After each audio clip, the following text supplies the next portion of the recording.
bestbookbits.com brings you the book summary of How to Be an Adult in Relationships, The 5 Keys to Mindful Loving by Richo. Most people think of love as a feeling, says Richo, but love is not so much a feeling as a way of being present.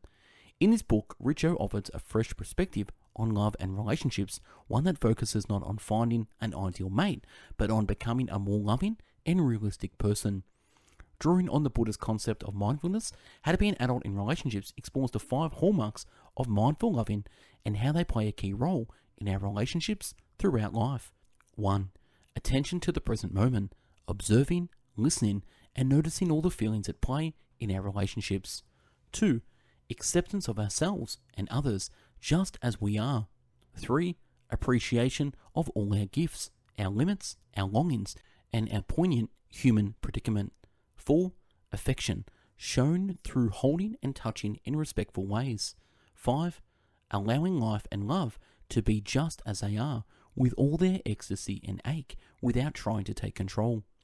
When deeply understood and applied, these 5 simple concepts, what Richo calls the 5 A's, form the basis of mature love. They help us move away from judgment, fear, and blame to a position of openness, compassion, and realism about life and relationships. By giving and receiving these 5 A's, relationships become deeper and more meaningful, and they become a ground for personal transformation. Now, before we start this summary, we at Best Book Bits have done over 1,000 book summaries in video, written, and audio format, so check out the website bestbookbits.com, where you'll find all the written summaries. Like, share, comment, and follow us on YouTube, and listen to us on Apple Podcast. On with the summary. Chapter 1. 5 parts of careful loving are fundamental to love relations. What's your first beloved memory? Maybe it's your folks perusing you a story or wrapping your knee after you fell.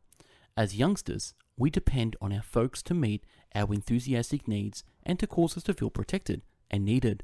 The passionate help we look for when we're youthful can be separated into what the Creator calls the 5 A's. They are consideration, acknowledgement, thankfulness, friendship, and permitting others to be what their identity is. Getting these 5 signs of affection is pivotal to building a rational character and creating confidence. But on the other hand, they're fundamental to building social securities with our accomplices in adulthood. At each phase of our lives, we need the nurturance of adoring individuals who are receptive to our sentiments and receptive to our necessities. The 5 A's lay out all the things we need as people to encourage individual force, develop quietness, and improve our capacity to cherish and to be adored. How about we investigate these 5 things? First up, attention. Seeing someone, being mindful of our accomplices, implies tuning in to their considerations and feelings. Frequently, this includes being what the Creator calls a careful observer. Our friends and family may have endured misuse, treacheries, or damages previously, and, as their accomplices, we must tune in to their accounts deferentially. Second, there is acceptance of ourselves as well as other people. Shared acknowledgement is the bedrock of sound relationship. At the point when we discover somebody who adores us, with every one of our sentiments and enthusiastic weights, we feel free. We don't need to hold up behind a veil because our accomplice cherishes us for all that we are. The third thing is appreciation. This includes esteeming our accomplices, blessing, knowing, and understanding their constraints, and supporting them in the quest for their fantasies and wants. The fourth thing on the list is the affection. It includes holding and contacting our accomplices in aware manners. Getting fondness as kisses, embraces, or even a delicate grin over a room causes us to feel adored and needed. It meets our virtuous need to have a sense of security. The fifth and last A is allowing life and love to be exactly what they are, with all their distress, bliss, and anguish, without attempting to take control. This is the stuff to be available in a relationship, to adore and to be cherished. Chapter 2. Youth can leave us with enthusiastic scars that influence our grown-up relationships. At the point when Richo was a youngster, he went through half a month each mid-year at his Aunt Margaret's homestead. He recalls how her refrigerator was continually overflowing with food, while the one at his folks' home was consistently unfilled. Further down the road, the creator understood that he had burned through the majority of his youth, feeling hungry, genuinely, however, inwardly as well. He attempted to reveal to himself what his folks did, as well as he could be expected. But he was unable to shake this inclination that he'd been denied of affection and backing as long as he can remember. Our encounters growing up impact our conduct in later relationships. For instance, individuals with miserable childhoods might be bound to endure maltreatment from their partners in adulthood. This is because their base needs, the 5 A's, were neglected when they were youngsters. What's the brain science behind this? At the point when man-handled youngsters feel disliked, they propped up back to their folks to make up for their shortcomings.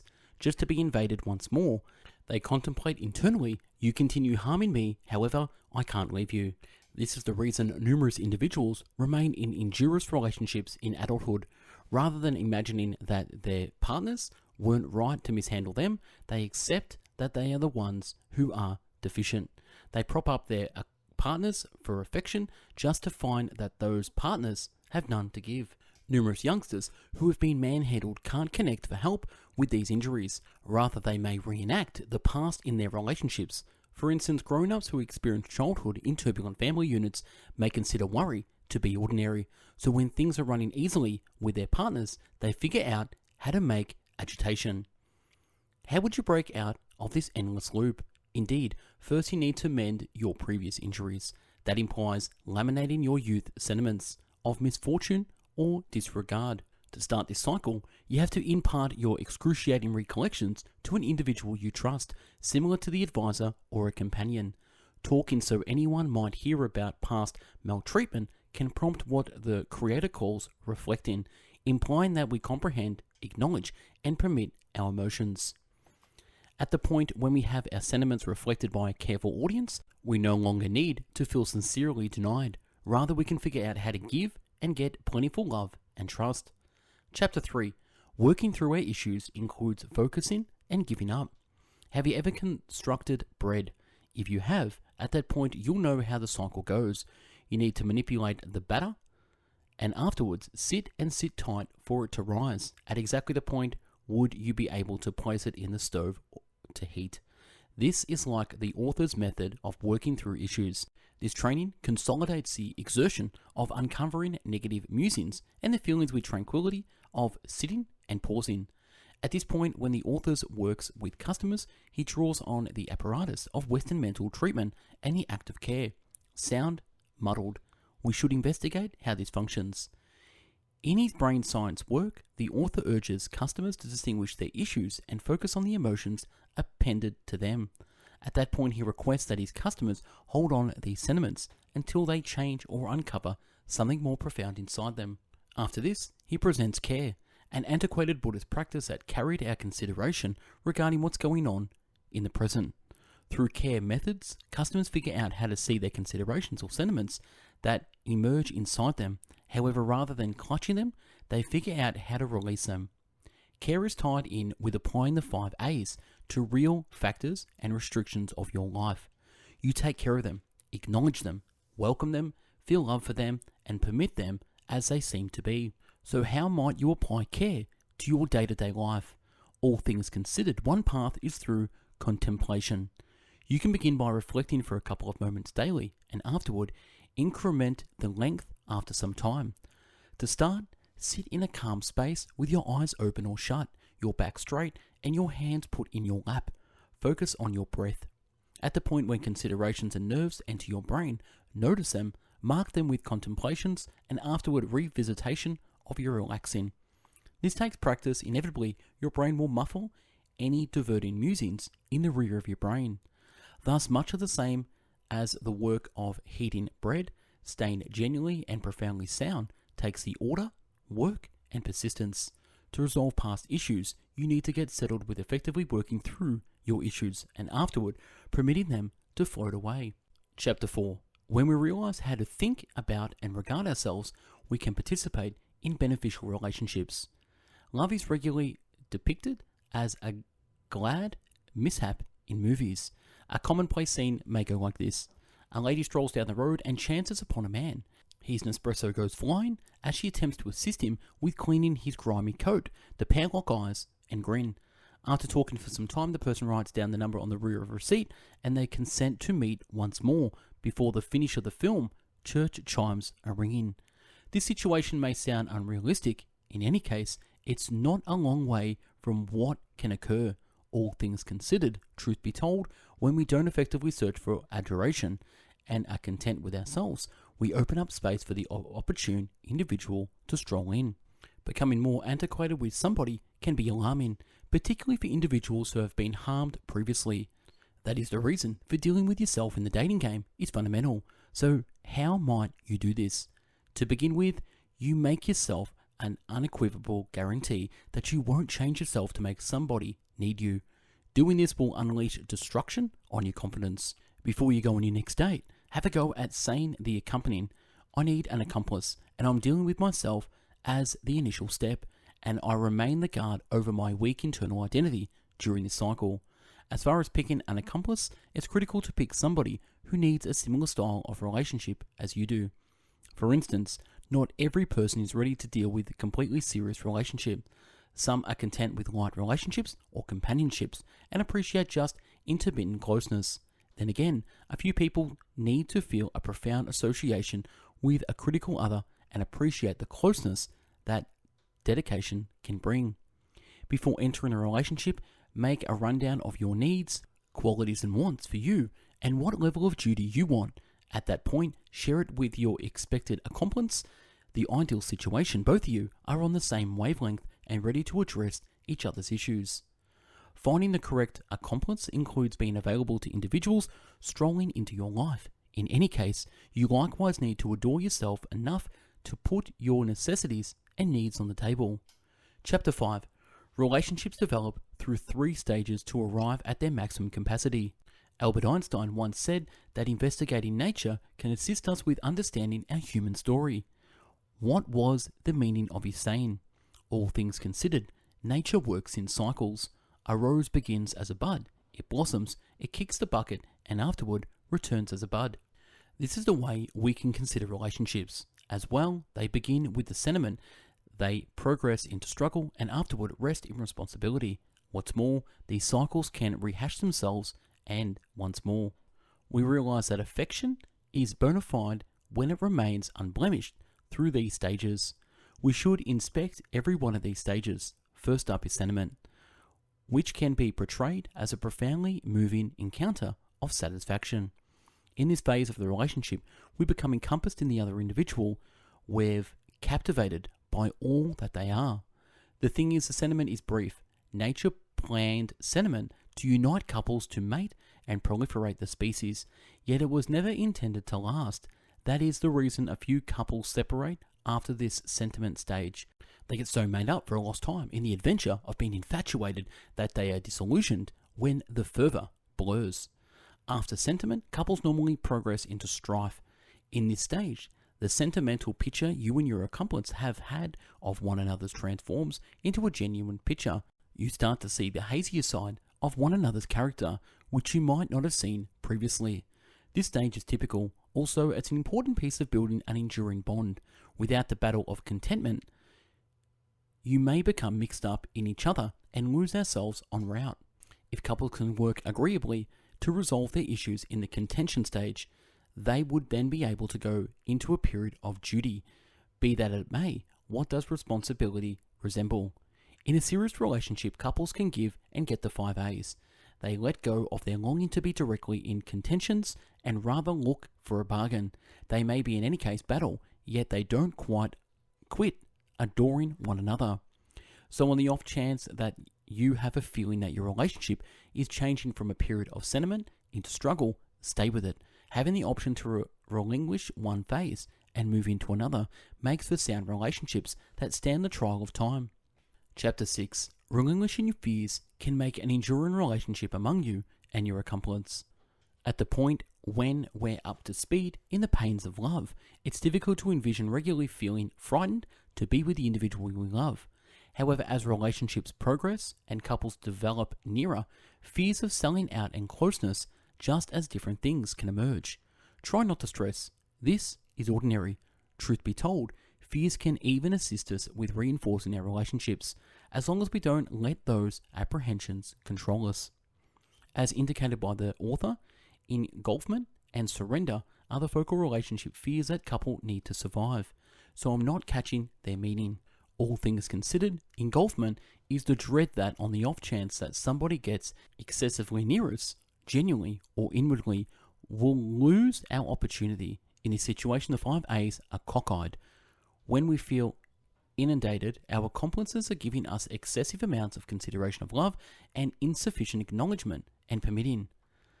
At that point, there's deserting, the dread that on the off chance that somebody leaves us, we may not endure inwardly.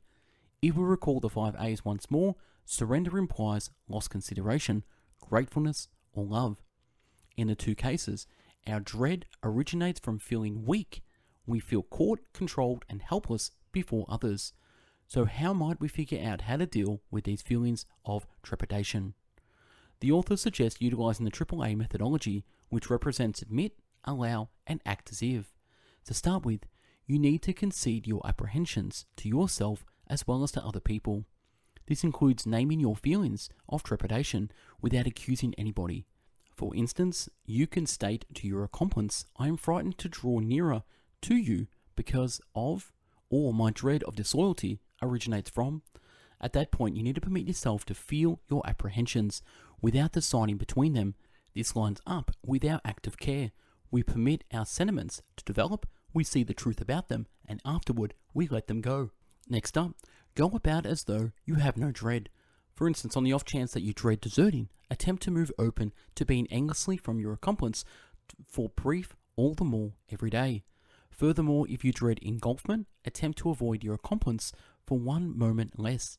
Working through our feelings of trepidation includes permitting ourselves to feel them. We can ace dread on the off chance that we figure out how to endure its inconvenience. Chapter 7. At the point when relationships end, resolve your issues and leave calmly. If you've ever left a relationship, you realize how difficult it tends to be.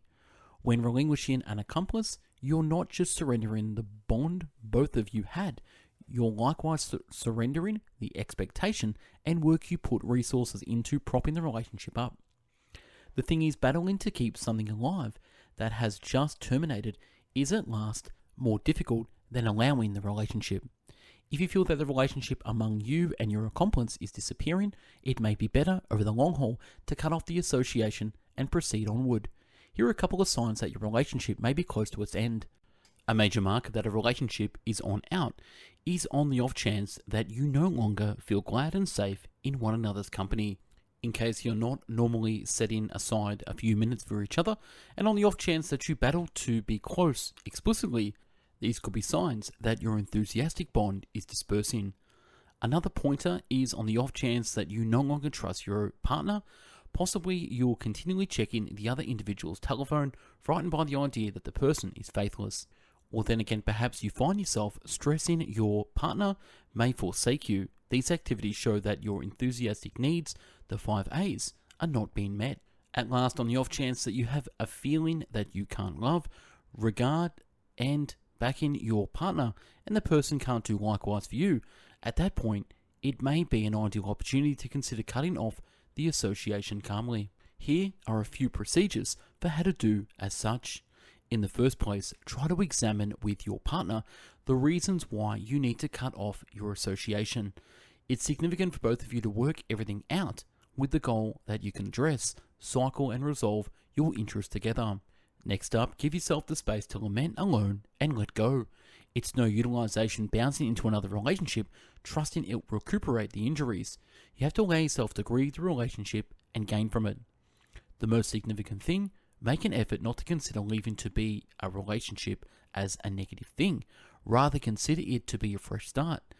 When you've let the chips fall where they may, you can utilize the pieces you've left with as instruments for building whatever comes straight away. Chapter 8. To love one individual shows us how to adore the remainder of the world. One of the author's soonest memories is feeling loved by his grandmother. At the point when his mum was missing, his grandmother would sit close to him as he took a shot at a riddle or tuned in at his preferred public broadcast. Presently, as a grown-up, the author consistently recollects the solace and security he got from this more established female presence. It was the adoration he got from his grandma that showed him how to cherish as well. At the point when we grow up and enter grown-up relationships, we figure out how to cherish someone else personally. The author accepts that this, at that point, shows us how to adore the whole world. How? Through duty. By giving and getting the 5 A's, settling issues, and keeping our concurrences with and vows to one individual, we figure out how to do it with others. Our associations with our quick partners can likewise instruct us to be mirthful. At this point, when we go into grown-up association, we acknowledge that our better half is flawed, yet we subscribe to acknowledge and adore that individual at any rate. How about we see how love and sympathy happen, all things considered? Think about the accompanying circumstance. You're a chief at an enormous enterprise, and you need to cultivate collaboration and positive sentiment among your staff. How would you do that? All things considered, you can utilize the 5 A's as a plan for supporting your staff inwardly, similarly as you would for your accomplishments.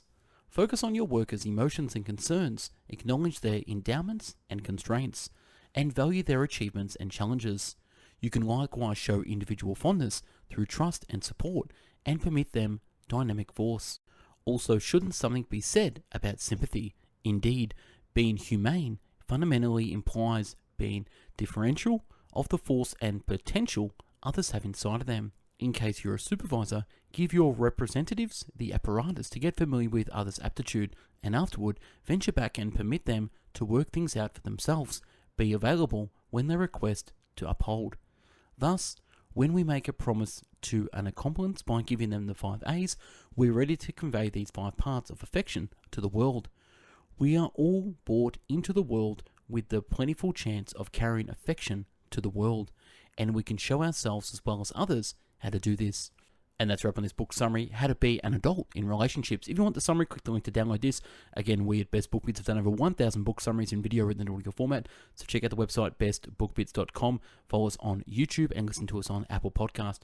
If you want to support our channel, we have put together our top 500 best book bit summaries in one massive downloadable PDF, 15 volumes. You can listen offline and read anywhere, anytime. Thank you again for watching and listening. Have yourself an amazing day. Take care. Bye-bye.